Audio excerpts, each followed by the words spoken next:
We should actually talk about, and we don't have to talk about it very long, but we should skip back and talk about the EP that you and Phil's band released, right? Because there was was there one official release? Yeah, there was one official release, and then two like one-off songs that was on a comp. Yeah, I mean, what was that experience like being in a studio for the first time and like making a record and knowing it, you know? The funny thing is, it wasn't my first time. I'd been in bands since I was 12 years old, you know, and right.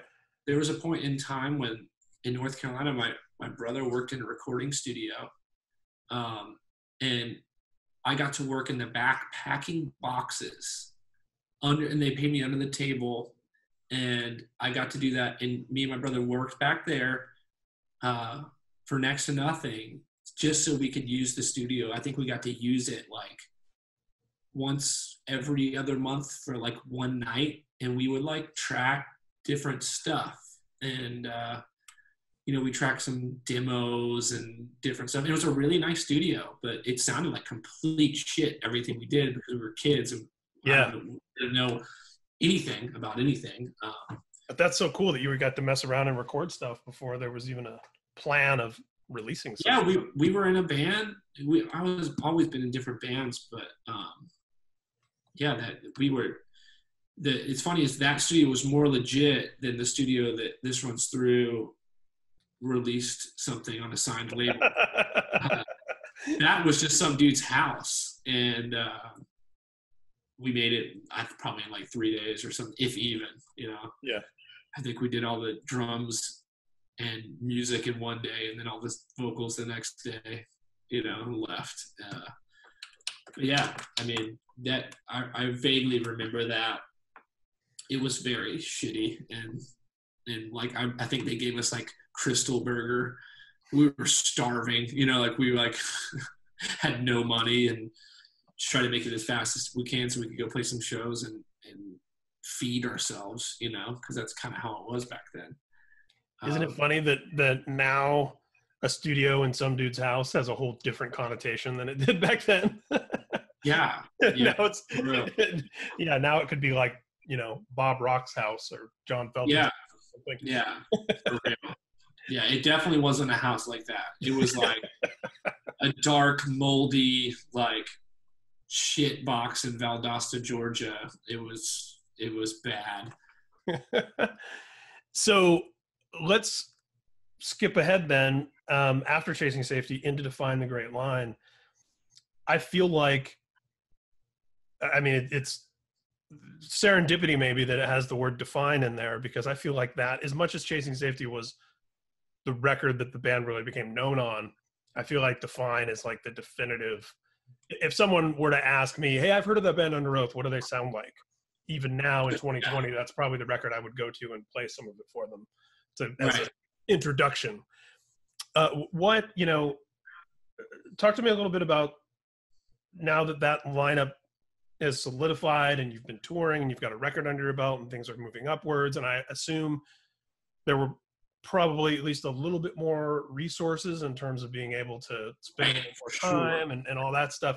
Tell me about sort of the differences there between what you were able to do the record before and then being able to really drill down on this one. I think what happened is we made a record, right, Chasing Safety, and we were young. We were nobody.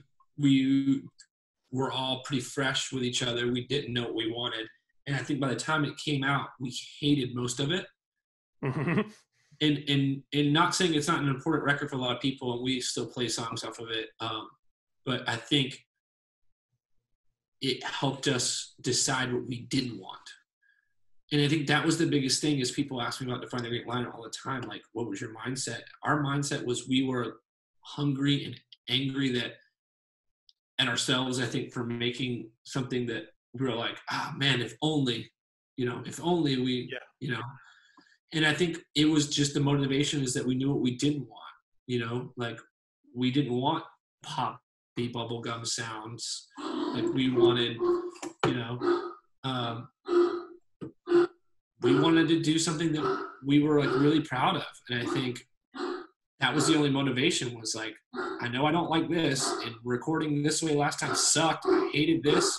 I didn't like this vibe. I was uncomfortable the whole time. I didn't like that I was made to feel a certain way. Like, let's scratch all that. Like, we're good at what we do. Like, why did it get so weird in the studio with Safety?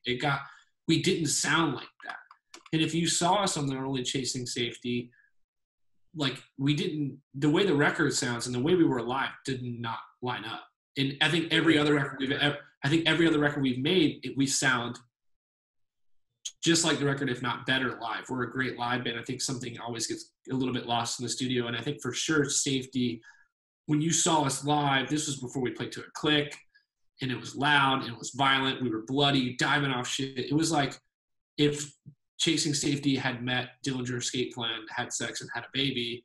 That's what the live show was like. So it was nothing like that record of this kind of like real, I don't know. It just like, we were just like, it didn't feel right. So we just went in going like, let's be what we are live. Yeah. And let's do that. The best that we can figure out how to do in the studio. And I think that was our only motivation, is that we wanted to be who we were on stage, not who we were in the studio. Yeah. And you know, what I remember at the time, I think Timmy was the person in the band that I was in most regular contact with back then. And I do remember that now that you bring it up, the feeling of there were some softened edges on Chasing Safety that you guys didn't feel represented what the band really was. Right. Yeah. And the people were maybe getting attached to, you know, a couple little flourishes about that record that aren't indicative of the overall whole. People were kind of getting attached to the wrong parts of the band. And so this record was more like, no, we're going to like make it clear what the band is, like it or not, you know? And I don't think there was a whole lot of thought into it either. And I think, like, you know, some of my favorite bands, look at not comparing ourselves to the Beatles at all, but one of the first bands I was shown as a kid, like almost every, there's definitely sections where it completely changes from night and day. You know, Sergeant. It's crazy to think what a short time period that was too. Yeah. I think that's what being an artist is, though. That freedom. And before the internet, when everyone could have said, fuck you guys, this sucks, I hate it, what happened, I want to hold your hand, or whatever people would have said back then, you know, like, I think that was the freedom that we had at that point, because there wasn't an Instagram and a YouTube to read on the comments, so where people are angry, no matter if you sound the same or if you sound different, they're angry no matter what you do, it seems like these days. Well, and those are the people you're going to hear from. I'm often reminding everyone I know who's in a band that it's not the people that love it. People that like, they're, you know, Lambgoat was always my barometer. When Lambgoat used to show you the views for each story, and I would say like, hey, this has 400, you know, terrible comments saying that, you know, 40 usually. It was like, it's 40 comments saying, I hope your van flips over. But this has 40,000 views. So that means out of 40,000 people, 40 people, only 40 of them. The rest of them were like, oh, cool, tour dates. When's Underoath coming to town? All right, click, click. It's always the angry people that are the loudest, I feel like. But anyways, I think there was some sort of like just freedom and like, we're going to make stuff that makes us happy. All the way up until this day, I think we've done that. You know, I think even with our newest record, Erase Me, is like when we decided we're going to make a record, we were like, let's leave everything else behind. Like, what do you want to hear? Like, that's what we always did, is like, I want to make something I want to listen to as far as this genre goes, like as far as heavy music goes. And even up to our latest record, we're like, I don't care what we've done. I don't care who we are.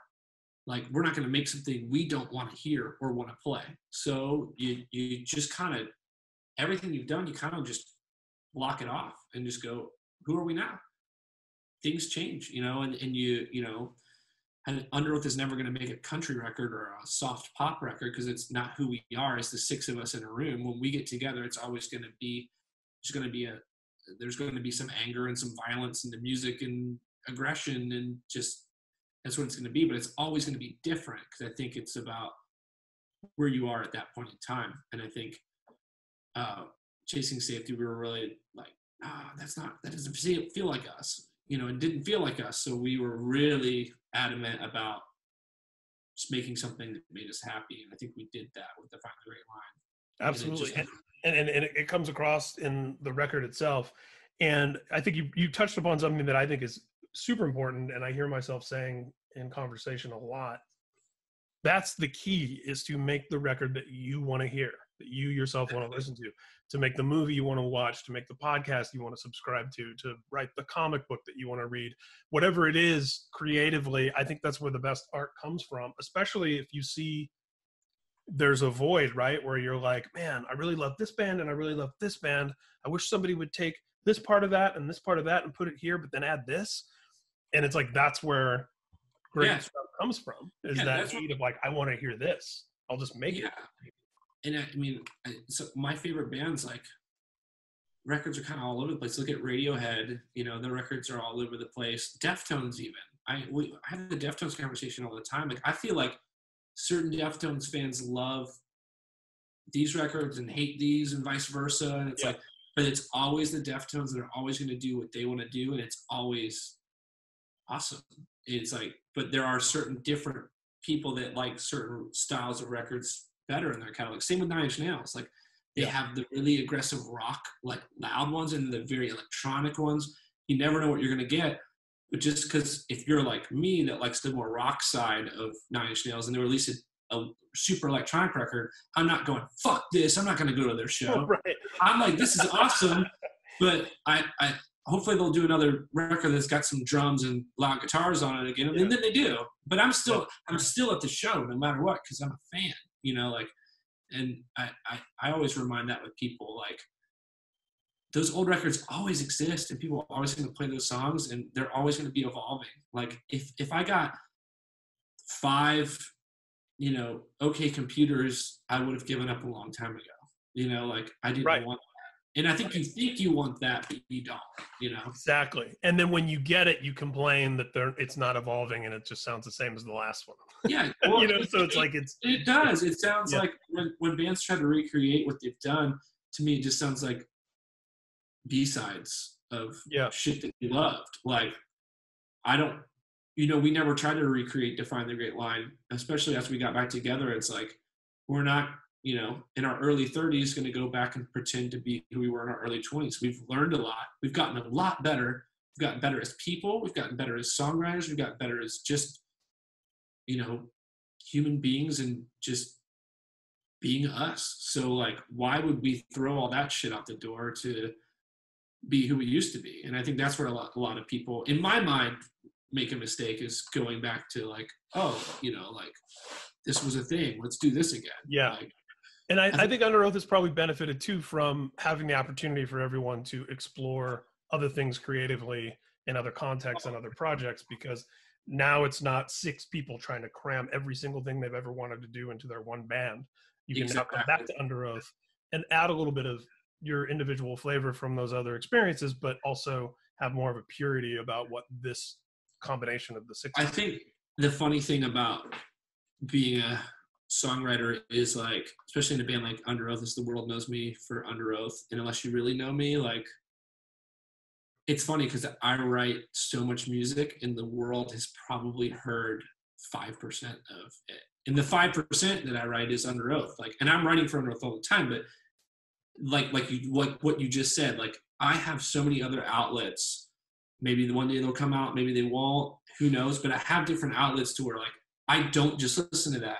And I love all sorts of different kinds of music, and I don't try to cram it all into Underoath. Like, I've got other outlets to where, and I write for some other artists, you know, I've worked with some DJs, I've done all sorts of different shit, especially during quarantine. And, like, I'm not trying to cram that stuff into this band. Like, when I want to make aggressive music, that's why Sleepwave doesn't exist anymore. It's because when Underoath was gone, there was a void I needed to fill. And I had all this music that was more like old Coldplay, Radiohead, like that kind of shit that I love. But I was like, no, I still need this. I need this, like, aggressive live outlet for me. So when Sleepwave started to sizzle out and I was just alone doing it, and it was never a solo project, it was a duo, and we had a live band, and then it became more just me writing for the second record alone as Underoath was picking back up. And so it just kind of fizzled out because, like, naturally because I don't need 2 outlets to do that. I need all this other stuff to do something else with. And the more I do that, if those songs come out, you know, I've worked on many records that maybe just wasn't the right time, or I decided not to put it out or whatever. But I've got a lot of places to where I can make music to where I'm doing something for myself that allows me to focus what's right for Underoath over here. You know, like what you said, I'm not trying to cram it all. Like I make music every day, you know, like it's just what I've always done. Since I was a little kid, like 12 years old, playing guitar, writing songs, you know. And I think, yeah, it's a helpful thing for me. And I think for a lot of the guys, like Aaron having the Almost, and Tim has other outlets, and I have other outlets. Chris has other outlets, you know. And myself, and Aaron, and Tim, and Chris are the main songwriters, you know, as far as Underoath goes. And we all have other things that we use our songwriting for. So I think it maybe keeps the palette pretty clean. Absolutely. One last thing I want to talk about before we move on altogether from Define. It can't be overstated, in my opinion anyway, you know, chart positions and gold records and all of that. But that Underoath record debuting at number 2 on Billboard was massive, not only for the band, but for the entire scene.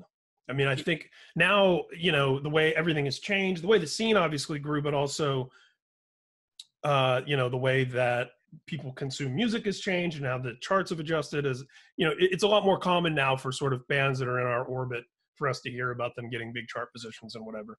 But that was a time when you needed to sell a lot of compact discs and iTunes downloads to chart at all. I mean, literally to even break into the 200. And I can still sort of vividly remember that moment, even just in our little corner of the industry, of that record having a massive debut. Yeah, the funny thing is, like, I was never business savvy, especially in my younger years, for anything in the industry. Every band I had been in before, I was always, you know, writing and concentrating on that. I never booked a show. My brother always did that. You know, I never spoke to a manager at the time. You know, my brother did that, and then Tim was the guy that did all that at the beginning. You know, like there was, so I was always focused on the live show and writing, and I didn't know how big that was. I didn't understand. You know, I was still obviously, I think how young I was, but I remember walking outside the bus on Warped Tour and calling my brother and being like, is 98,000 copies a lot? Like, because everyone's like congratulating us, and the guys seemed like, and I was like, is that good? Like, is that, I didn't know. Yeah. Like and I'm not playing stupid right now. Like I swear you can call Phil, you know, my brother, and ask him, and he'll tell you about that conversation we had. Like I didn't know that was a big deal, just because the world we came from. You know, like I didn't expect it. I didn't even know how much Chasing Safety had sold at the time. I just knew we were working our asses off, and I think we had started selling out venues, you know, but they weren't like huge yet. They were just like cool, you know, smaller venues, and we were just working really hard.